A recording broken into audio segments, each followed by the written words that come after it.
How grateful I am for you, beloved.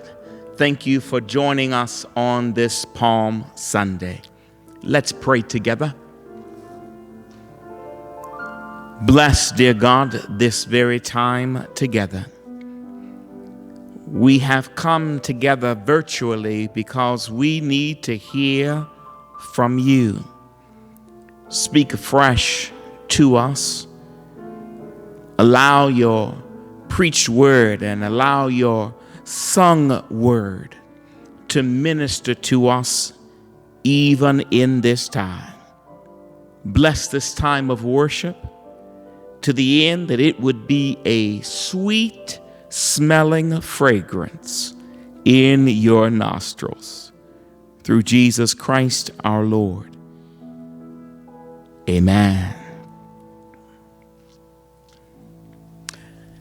Welcome to Holy Week, beloved. What a action-packed week we have planned for you. This entire week we will have worship experiences at 7 a.m. Monday through Friday. And so we're looking forward to you joining us in our Holy Week devotional. I will kick off Monday morning, and then my friend and brother, the Reverend Ralph Fairley from Houston, Texas, will be the liturgist for Tuesday, and Pastor Rochelle Satchel Robinson will be the liturgist for Wednesday. And on Monday, Thursday, I will come back, and we will end our Friday worship experience with my friend and brother, the Reverend Dr. Walter L. Parrish III from Baltimore, Maryland. What a tremendous week we have planned. And then on Saturday, I look forward to seeing you as we have a drive-by Easter basket experience for our children planned. Please call the church and register so that we know exactly how many baskets we need to prepare. We're looking forward to being able to serve you. And then finally, for the first time in more than a year, on Easter Sunday at 10 a.m., April the 4th, I am so excited I cannot even contain myself. We will gather together corporately for the first time in more than a year.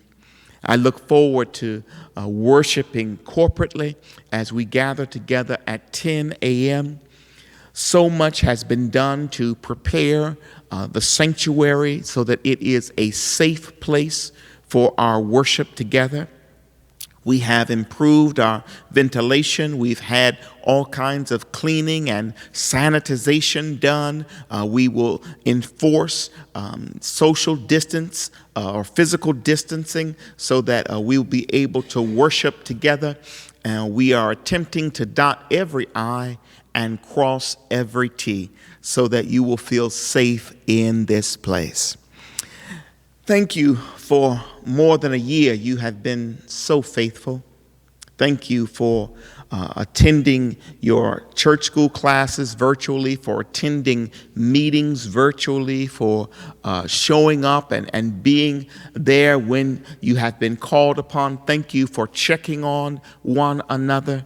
You are a wonderful, wonderful people. I would encourage us, beloved, to remember to still be consistent and faithful in our giving. You can do that by visiting our website, www.firstshilohbuffalo.com. There on our homepage, you will find a donate key. Won't you hit that donate key and bless this ministry? Or you can send your gift to 15 Pine Street, Buffalo, New York, 14204. This is the last time we will be doing this. From now on, we'll be worshiping corporately as well as virtually. So I can't wait to see faces in the pews. I can't wait to be able to greet you in a way that is still safe and socially distanced, but it'll be wonderful to see some of you whom I have not seen physically in over a year. I look forward to it. I'm grateful this day to share this worship experience with our minister of music, Sister Karen Saxon, our band, as well as the praise team this day, the Wilson Singers. Sister Karen is going to come with a hymn, and then the Wilson Singers will come after her.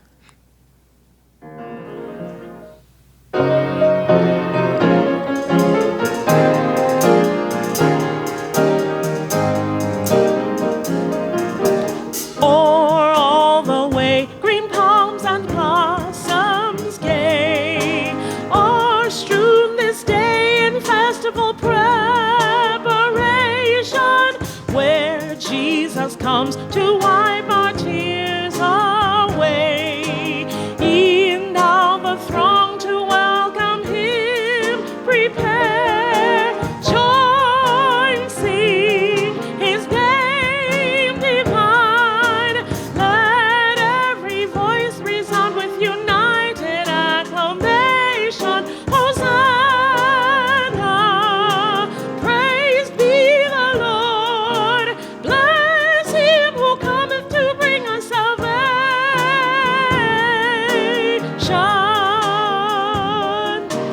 His word goes forth, and people by its might once more their freedom gain from degradation. Humanity doth give to each his right, while those in darkness find restored the light. Join, sing his name divine. Let every voice resound with united acclamation. Hosanna, praise be the Lord. Bless him who cometh to bring us salvation.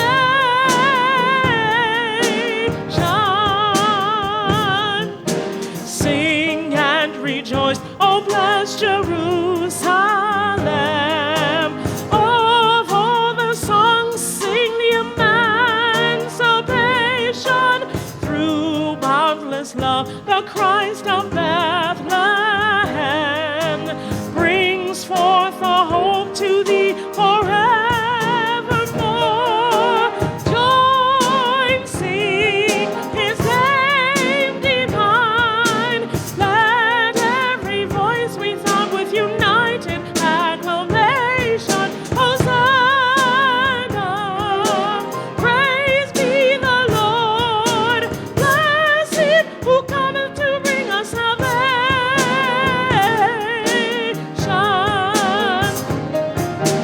Join, sing his name divine. Let every voice resound with united acclamation. Hosanna, praise be the Lord. Bless him who cometh to bring us salvation.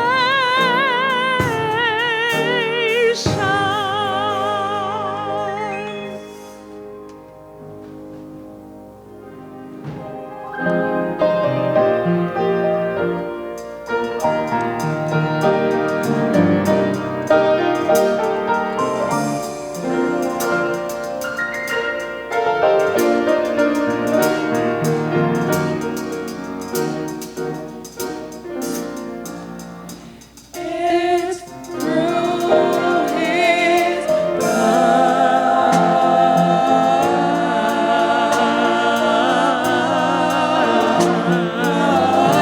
I've been delivered. Ooh,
through his blood, through his blood,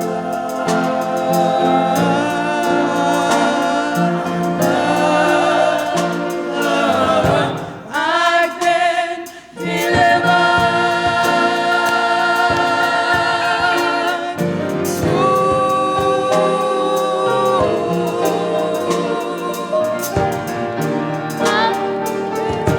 Through his blood, I've been set free.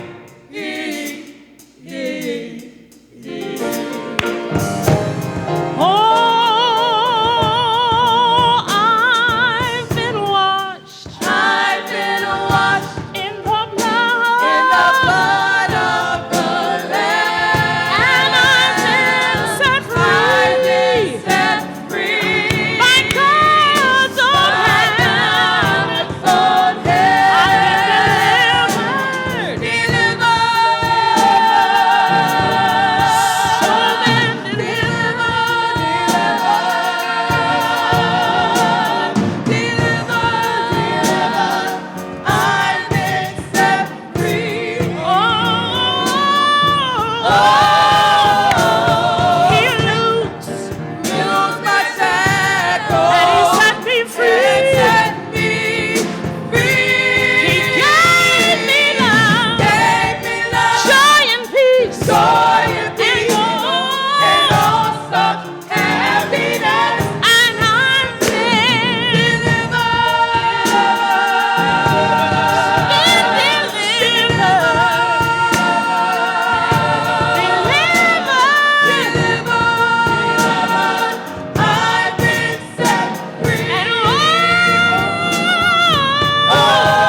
Amen.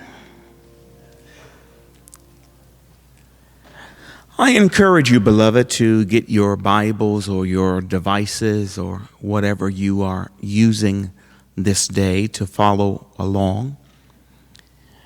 This being Palm Sunday, I want to read some scattered verses from Matthew chapter 21. And then I want to jump over to chapter 27.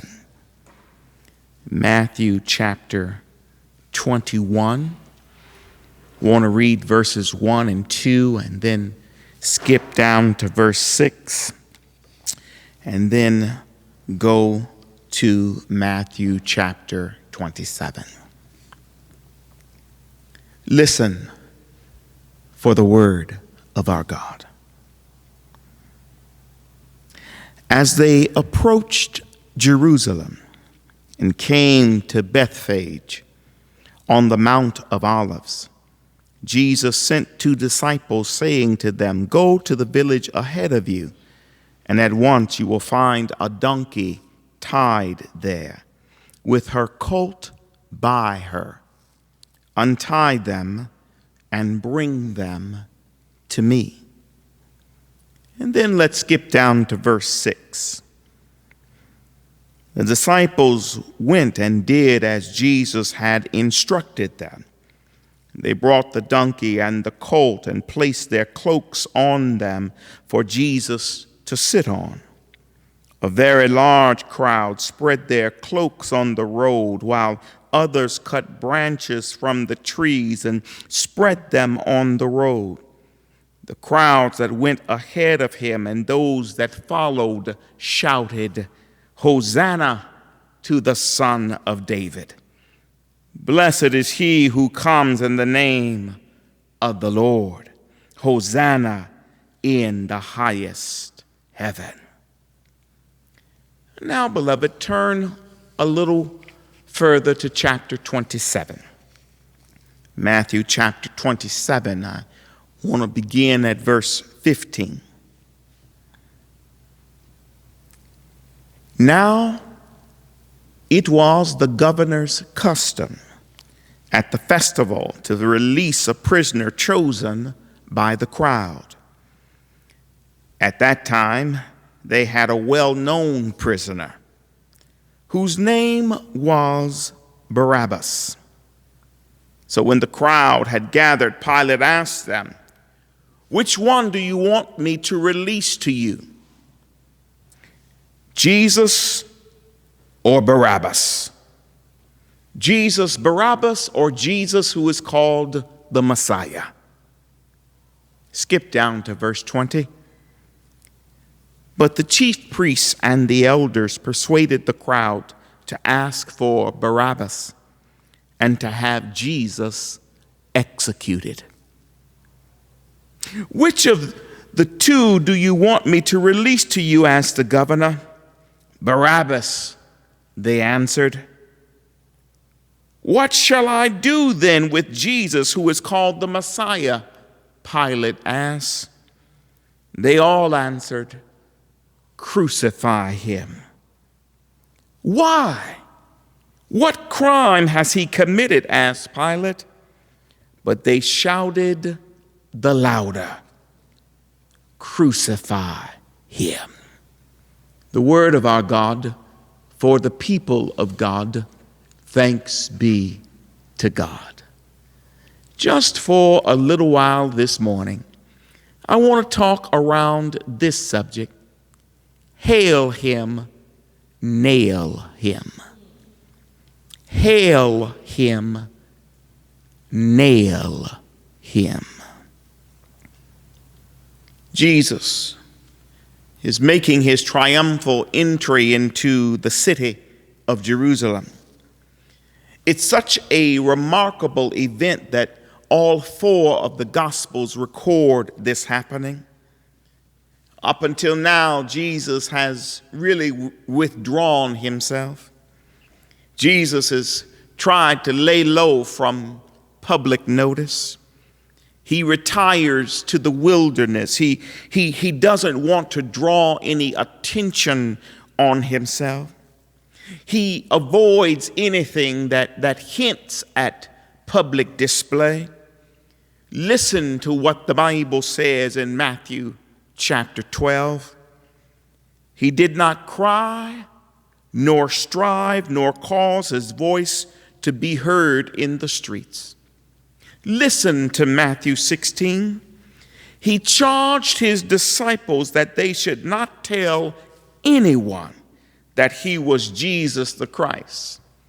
Even when he raises the daughter of Jairus in Mark 5, he charged them that no one should know about it. When Jesus came down the Mount of Transfiguration, he gave orders to his disciples that they should tell no one about the things that they have seen. Don't tell anyone until the Son of Man has risen from the dead. In John chapter 6, after Jesus feeds 5,000, the Bible says when the multitudes perceived that Jesus was about to be taken away, they wanted to make him king. And so Jesus departs to a mountain alone. Even his half-brothers urged him to disclose himself to the world, and Jesus tells them, my time has not come yet. But here in Matthew 21, Jesus is making a public entry into Jerusalem. There's a huge crowd around Jesus. Huge crowd around him to welcome him. Even the Pharisees say in the book of John, chapter 12, behold, the world has gone after him. Jesus, being fully in charge, knows that his time has come. And as he enters the city of Jerusalem, he enters the city of Jerusalem to face his death. He enters Jerusalem as the grand marshal of the Passover parade. There are two things that this text is tailored to teach us that I want to share this morning and then take my seat. First of all, notice the celebration of an adoring crowd. The celebration of an adoring crowd. When Jesus makes his triumphant entry into Jerusalem, they gave him a royal welcome. Look at the text. The text says that there was a great multitude present to greet Jesus that day. Now, why was there such a great multitude on that day? I'm glad you asked the question. It was the time of the Passover. It was the time for Jesus to make his move. Allow me to paint the picture, if you will. Jesus has left Bethany in the morning. It's Sunday morning. He begins his approach into Jerusalem on a young donkey. Jesus is beginning his descent down the eastern slope of the Mount of Olives. He was not alone, however. He is there with a multitude of people from Bethany. When the people moved into the city for the Passover, they surrounded, they stayed in all of the surrounding towns and all of the surrounding villages, and Bethany was one of them. So there is a crowd that is coming from Bethany. And this crowd has witnessed the resurrection of Lazarus. Because of that miracle, Jesus is now the center of attention. So when Jesus leaves Bethany and starts his way towards Jerusalem, there's a mob of people with him coming from Bethany. The other gospels tell us that they are throwing their robes and throwing their palm branches in front of this little donkey. So here comes this mass of people. Jesus completely captivates them. Jesus garners all of their attention. As the crowd moves towards the city of Jerusalem, something interesting happens. There's a mob that's coming from Bethany that comes in contact with another mob going through the eastern gate of the city of Jerusalem. And these two great mobs come together like a roaring, flowing tide that makes one great sea. A mass of humanity is surrounding Jesus. All of them are waving palm branches. All of them are crying out as Jesus descends down this mountain across the brook and entering this city. I want you to think about the people at the Passover. Remember, beloved, that the census recorded that there were 250,000 lambs slain at Passover. More than 250,000 lambs slain at Passover. Now, the law required that there had to be at least 10 people per lamb. So catch this.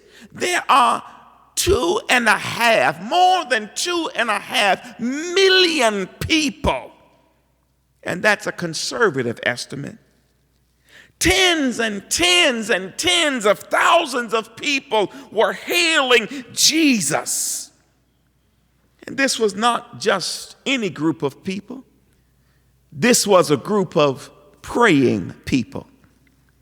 You see, because all of the miracles Jesus had performed, particularly the raising of Lazarus, these people were now thinking that Jesus was going to be their conqueror.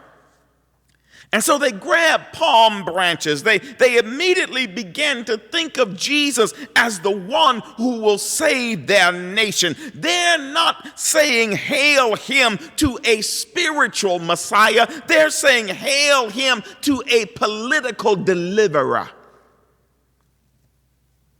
Now, the spirit of Passover was the spirit of being freed from the oppression of one's enemies. Because Passover symbolized God delivering the children of Israel from Egypt.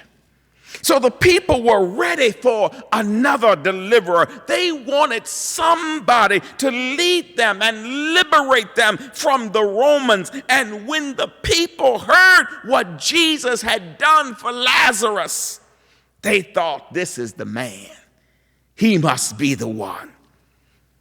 So notice their cry. It's the word Hosanna.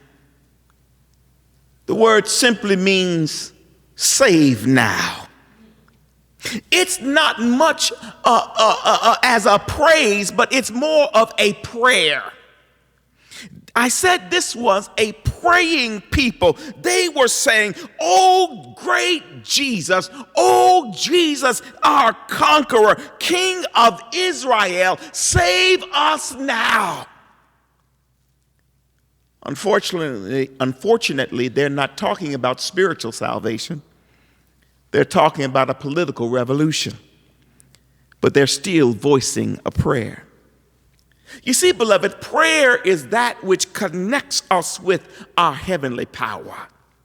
We have the glorious privilege of entering the throne room of the universe because of the blood of Jesus Christ. And we can boldly let our requests be made known at that throne.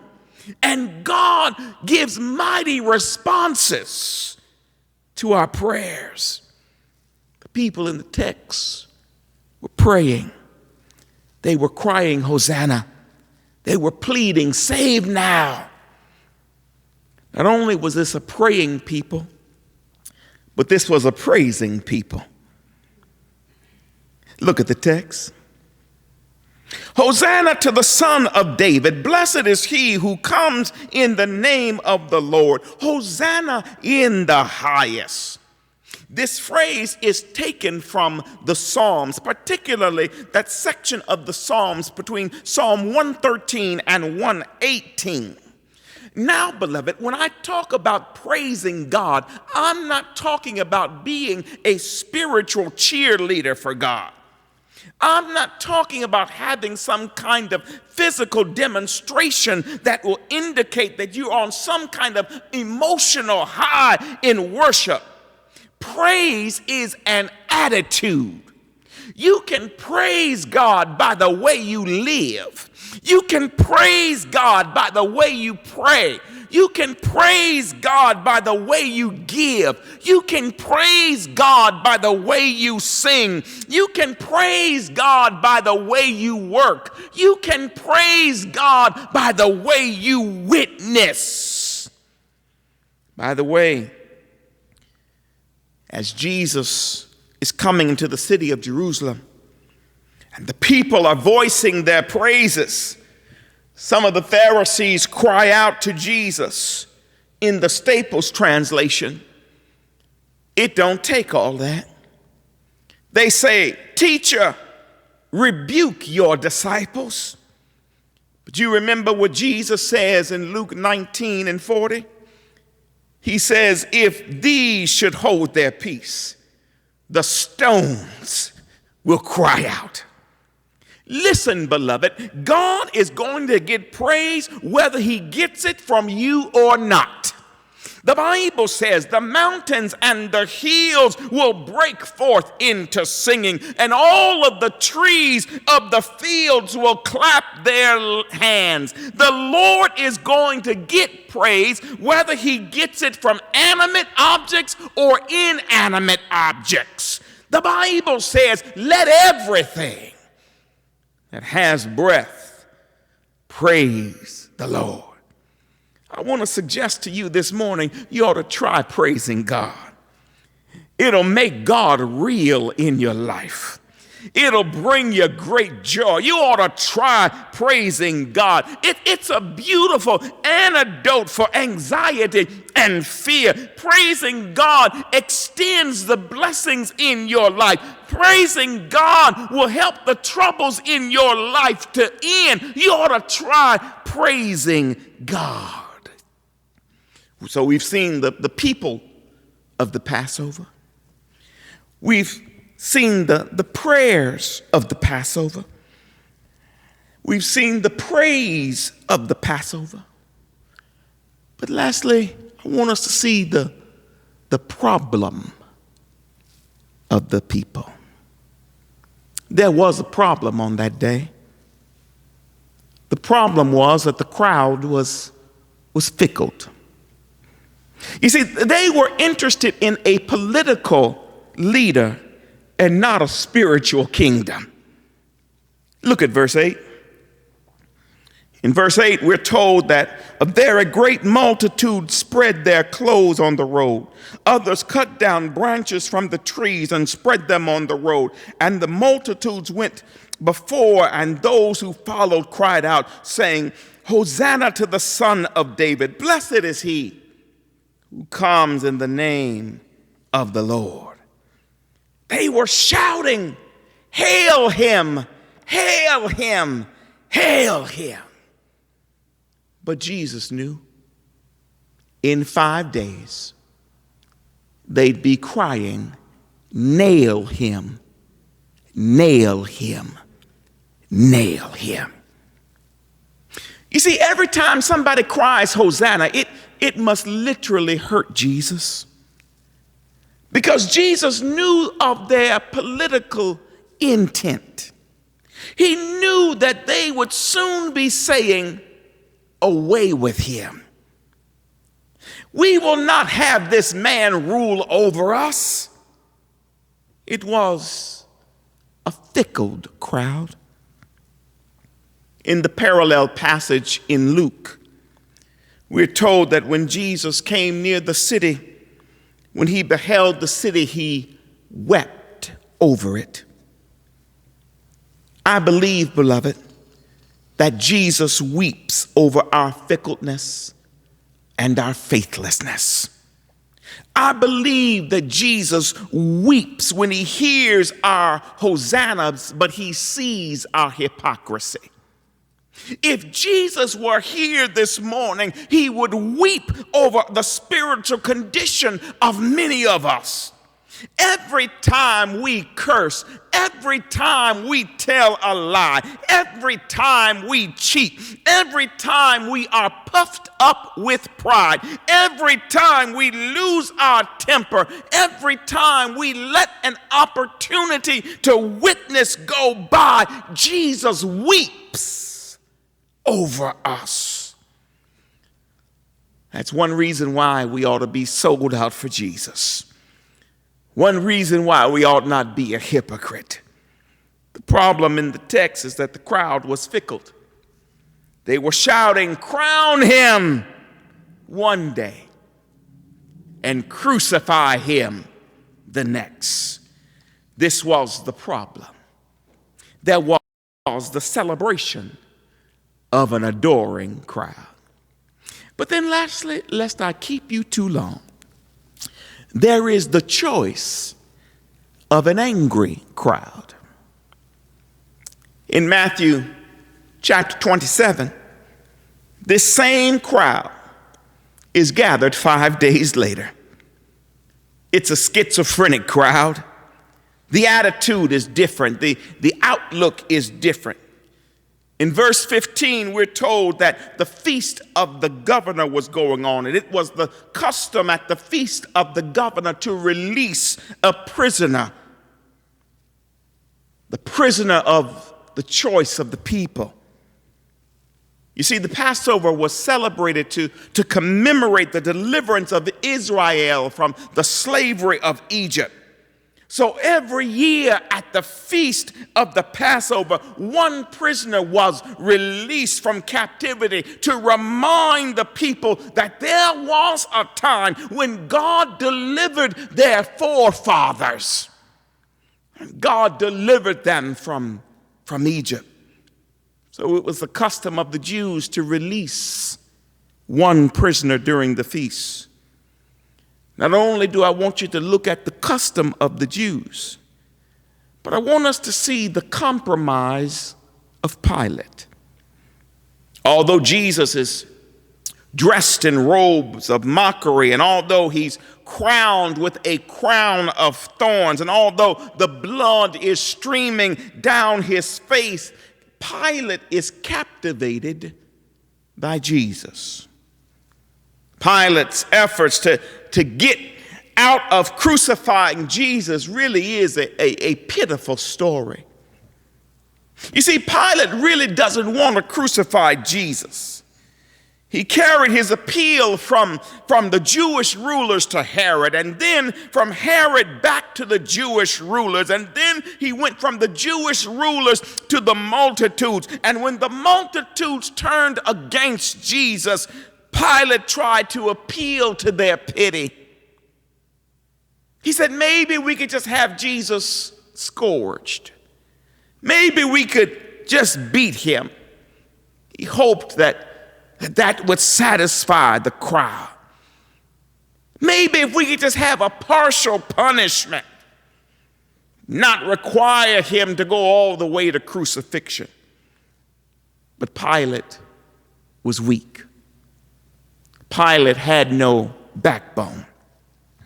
In verse 17, we see him saying to the crowd, "Who do you want me to release to you?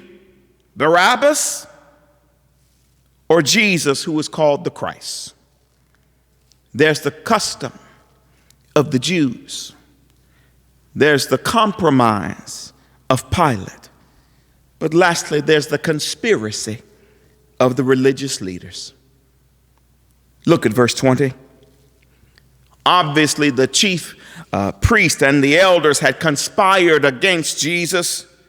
The Bible says that they persuaded the multitudes that they should ask for Barabbas and destroy Jesus.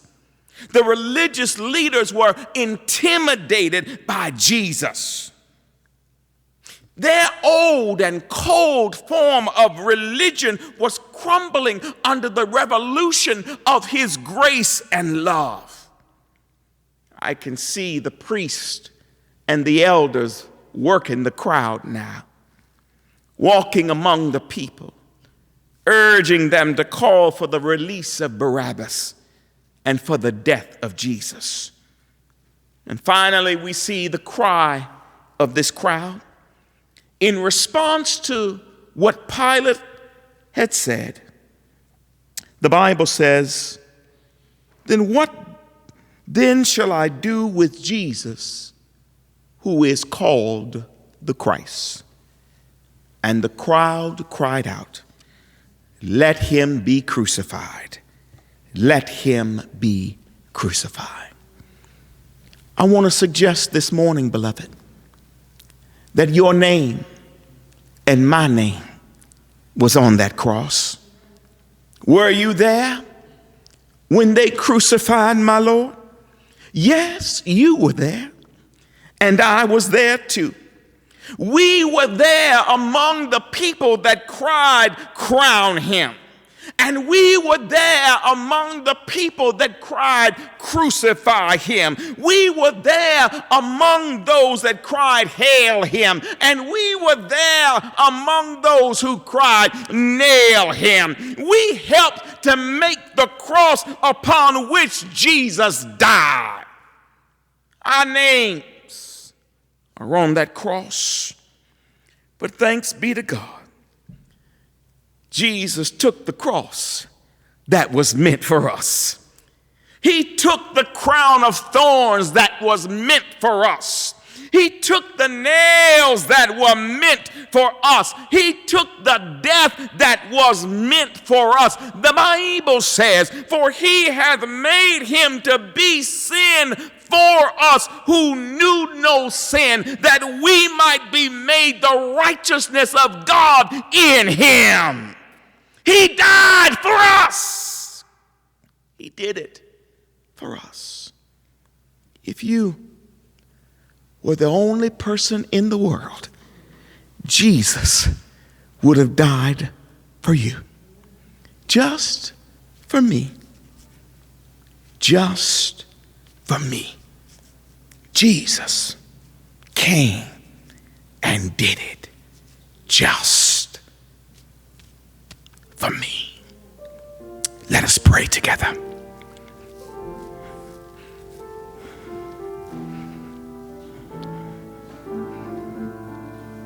God, forgive us. We're just like that crowd. We are so fickle.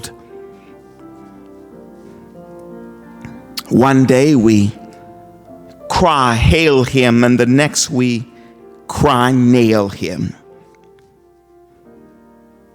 One day we cry, crown him, and the next day we cry, crucify him. Remind us that you love us so much that you gave your very son, who died for us. We who are fickle, we who lose faith, remind us that there is absolutely nothing that can separate us from the love of God, which is in Christ Jesus. Take this word, lay it on the hearts of your people, that we may be blessed. Through Jesus Christ our Lord. Amen.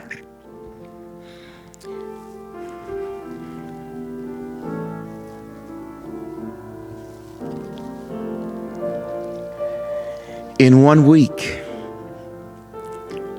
we will come together corporately. Until then, beloved, maybe this word has blessed your heart, and you have decided in hearing this sermon that you want to make Jesus your choice. You have decided to claim him as Lord of your life. Won't you go to our website and hit that contact us button?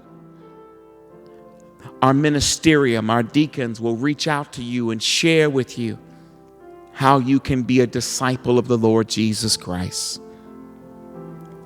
Or maybe it is you're already in relationship with God, but you're not a part of a local church body.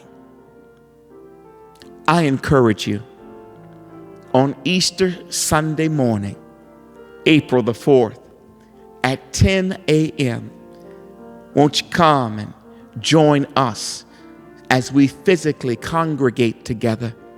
Here you will find a congregation that loves the Lord Jesus and will love on you. Won't you join us this week as we share together in Holy Week? Each morning, Monday through Friday at 7 a.m., we will have our morning devotions. Join us virtually.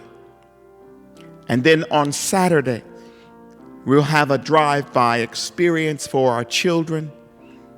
Won't you join in and certainly call the church and register? so that we will know how we can serve you. But until then, remember that Jesus did it just for you.